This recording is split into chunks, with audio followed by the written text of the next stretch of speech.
शिव जी कहते हैं, मैं फिर कह देना चाहता हूँ, होई वही जो राम रचि राखा।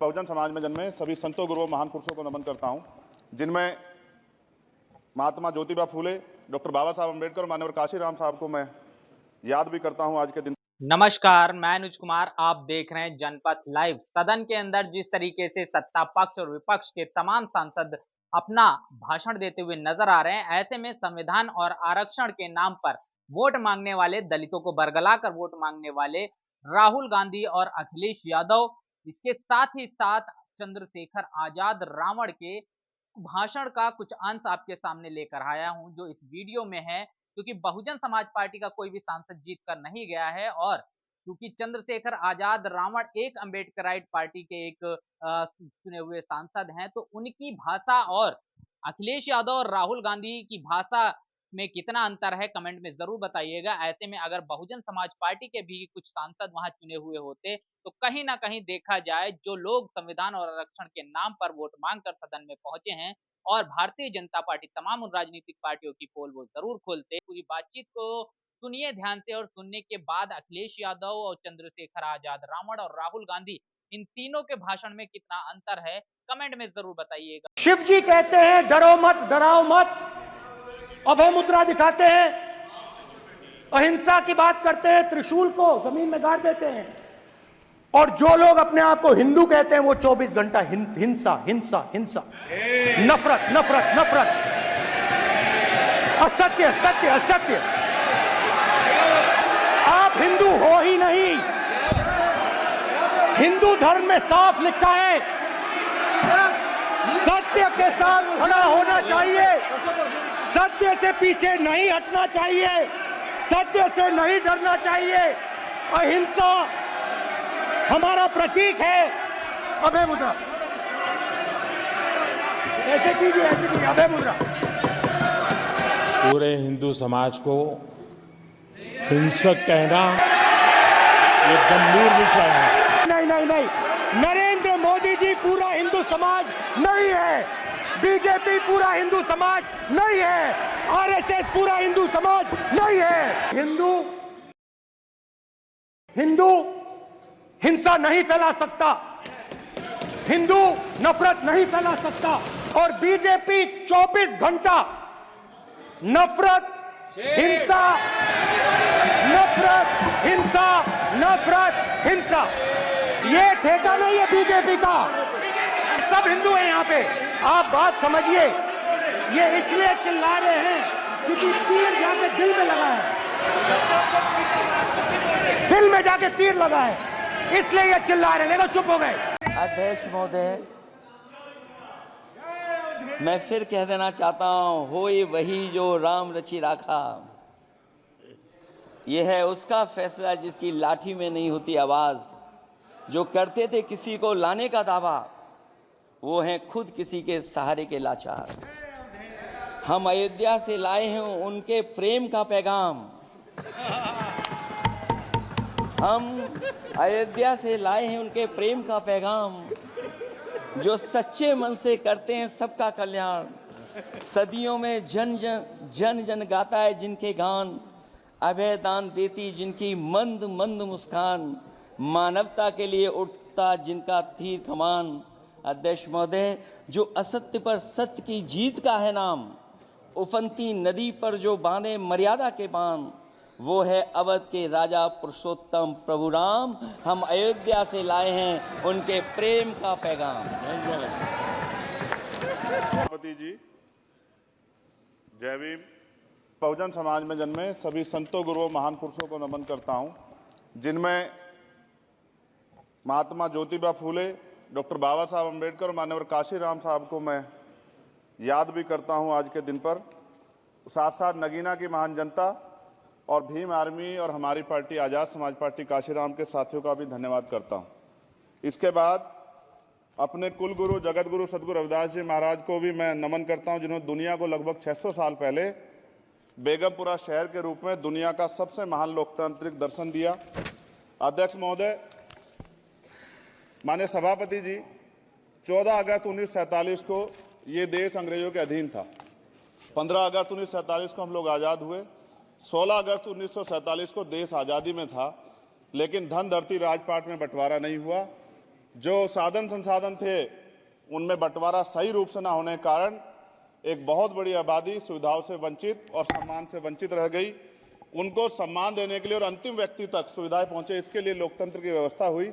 लेकिन आज़ादी के 70 साल बाद भी हम कहां खड़े हैं, इस पर ये चिंता का विषय है।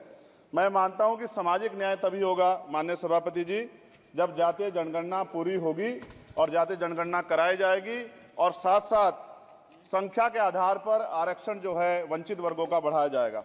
उसके साथ साथ जब राष्ट्रपति जी अभिभाषण पर बात रख रही थी तो उन्होंने शहरी और ग्रामीण क्षेत्रों के विकास की बात कही और ये भी कहा कि दुनिया में सबसे उत्तम शहर हमारे यहाँ बने। लेकिन माननीय सभापति जी, 70% आबादी तो गांव में निवास करती है, तो गांव की आबादी के बारे में भी सोचना होगा कि उनका जीवन कैसे बदले। माननीय सभापति जी, उच्च शैक्षणिक संस्थानों में बहुजन समाज के जो छात्र हैं उनके साथ कास्ट एट्रोसिटी हो रही है, निरंतर उनकी हत्या हो रही है। साथ साथ जो सरकारी कर्मचारी हैं दफ्तरों में, उनके साथ भी जो SC ST OBC और मुस्लिम और अन्य धार्मिक अल्पसंख्यक उनके साथ भी माननीय सभापति जी जातिगत और धार्मिक जो है शोषण किया जा रहा है। इसलिए मेरी मांग भी है कि पुरानी पेंशन को भी अध्यक्ष जी बहाल किया जाए। जो कर्मचारी देश की सेवा में लगे हैं उनका भी सम्मान होना चाहिए। साथ साथ सभापति जी, भाजपा ने चुनावी लाभ के लिए सबका साथ सबका विकास के नारे दिए जो खोखले हैं, क्योंकि 10 साल में दलित, पिछड़े, आदिवासी, मुस्लिम और अन्य धार्मिक अल्पसंख्यक जो अत्याचार हुए हैं वो किससे छिपे हुए नहीं हैं। ये गलत है, ये बंद होना चाहिए। सभापति महोदय जी, महामहिम राष्ट्रपति जी के अभिभाषण में निजी क्षेत्रों में SC ST OBC को रिजर्वेशन देने का कोई उल्लेख नहीं हुआ है, जो कि आज चर्चा का विषय, क्योंकि 98% प्राइवेट सेक्टर है, 2% सरकारी सेक्टर है, तो 98% प्राइवेट सेक्टर में भी हमारी हिस्सेदारी की बात होनी चाहिए। माननीय सभापति जी, आशा कार्यकर्ताओं, आंगनबाड़ी वर्करों, भोजन माताओं के वेतन वृद्धि पे भी कोई उल्लेख नहीं हुआ है, वो भी अभी नंगे, उन पर भी सोचना पड़ेगा। माननीय सभापति जी, जिस क्षेत्र से मैं चुन के आऊं नगीना से, वो बहुत पिछड़ा क्षेत्र है। उस क्षेत्र में कोई विशेष आर्थिक पैकेज नहीं दिया गया, रोजगार की सेवाएं नहीं है, नौजवान पलायन करता है। IIT, IIM, एम्स, केंद्रीय विद्यालय आदि शिक्षा में और चिकित्सा संस्थानों की स्थापना होनी चाहिए, जो कि नहीं है। और माननीय सभापति जी, मानसून सत्र आ गया है, मेरा क्षेत्र बाढ़ से बहुत प्रभावित है, इसलिए मैं आपसे आग्रह करूंगा कि वहां के लोगों को बाढ़ से निजात दिलाई जाए। माननीय सभापति जी, चीन हमें आंख दिखा रहा है और लगातार हमारे देश की सीमाओं में घुसपैठ कर रहा है, इसलिए अग्निवीर योजना को हटाकर पुनः सेना भर्ती शुरू की जाए और साथ साथ भारत की सबसे प्राचीन व बहादुर रेजिमेंट में से एक चमार रेजिमेंट को पुनः बहाल करा जाए, ऐसा भी मेरा आपसे आग्रह है। माननीय सभापति जी, पिछले सारे प्रधानमंत्रियों ने मिलकर जितना कर्ज लिया है उससे दुगना कर्ज हमारे वर्तमान के प्रधानमंत्री जी ने लिया है। किसान अगर अपना कर्ज माफ कराने के लिए जाता है तो लाठी झेलनी पड़ती है, जबकि सरकार ने धन्ना सेठों का 15 लाख करोड़ रुपया माफ किया है। इस ओर हमें ध्यान देना पड़ेगा, हमारी आने वाली पीढ़ियों को ये कर्ज चुकाना पड़ेगा। माननीय सभापति महोदय जी, किसानों को MSP की लीगल गारंटी तथा किसानों का कर्ज माफ होना चाहिए। साथ साथ 2 अप्रैल 2018 को SC ST के बच्चों पे बहुत बड़े पैमाने पे मुकदमे लगे थे, वो हमारी लड़ाई सही थी, ये सुप्रीम कोर्ट ने माना और बाद में सरकार ने माना, वो मुकदमे तुरंत वापस होने चाहिए। माननीय सभापति जी, प्रेस जो है उस पर भी शिकंजा कसा जा रहा है, जो पत्रकार सरकार के खिलाफ बोलता है नौकरी से हाथ धोना पड़ता है, और सोशल मीडिया हमारा हथियार है, उस पर तरह तरह के प्रतिबंध लगाए जा रहे हैं और विरोध करने वालों को सोशल मीडिया हैंडल भी सस्पेंड करा दिए जा रहे हैं। साथ साथ सभापति जी, पेपर लीक और परीक्षाओं के कैंसिल होने से देश के नौजवानों का भविष्य खतरे में है। नीट, यूपी सिपाही भर्ती सभापति जी और 69,000 शिक्षक भर्ती में आरक्षण घोटाला हुआ है, कोई पूछने वाला नहीं, खून के आंसू रो रहे हैं बच्चे, बेरोजगारी का दंश युवा झेल रहे हैं। इसलिए मेरा आग्रह है कि युवाओं के लिए कृपया समाप्त करें। चंद्रशेखर, माननीय सभापति जी, मैं पहली बार बोल रहा हूँ, आप कहेंगे मैं बैठ जाऊंगा, मैं आपकी बात, मैं संवैधानिक मर्यादा का पालन करूंगा, मगर हम तो माननीय सभापति जी सुन ही रहे हैं। आप बोलिए, 1 मिनट। धन्यवाद, धन्यवाद। 1 मिनट और बोलिए। अध्यक्ष सभापति जी, नारी सम्मान की बात करने वाली सरकार, हमने मणिपुर देखा सर, हमने पहलवान बेटियों का हर्ष देखा सर, और हमने सर हाथरस की बेटी का हर्ष देखा सर, और हाथरस के परिवार को जो वादा किया था सरकार ने वो भी पूरा नहीं किया। और महिलाओं में भी, स्पेशली दलित, पिछड़े और मुस्लिम वर्ग की, आदिवासी वर्ग की महिलाओं के साथ आज भी NCRB का डाटा कहता है सर, जो जुल्म हो रहा है वो सहनीय नहीं है सर। साथ साथ कोविड में तैरती, हमने कोविड में बहुत सुना सर, कोविड में तैरती लाशें भी गंगा में हमने देखी है सर, और मजदूरों का हाल भी हमने देखा है। सभापति जी, बस सब समाप्त कर रहा हूं। नोटबंदी पे छोटे मझले उद्योग की जो कमर टूटी वो भी हमने देखी है। सभापति जी, शैक्षणिक संस्थानों, विश्वविद्यालयों में, चिकित्सा संस्थानों में ओबीसी एसटी के योग्य अभ्यर्थी को एनएफएस करके जिस तरह निकाला जा रहा है, लेटरल एंट्री करके जिस तरह हमारे रास्ते बंद किए जा रहे, ये भी हम देख रहे हैं सभापति जी।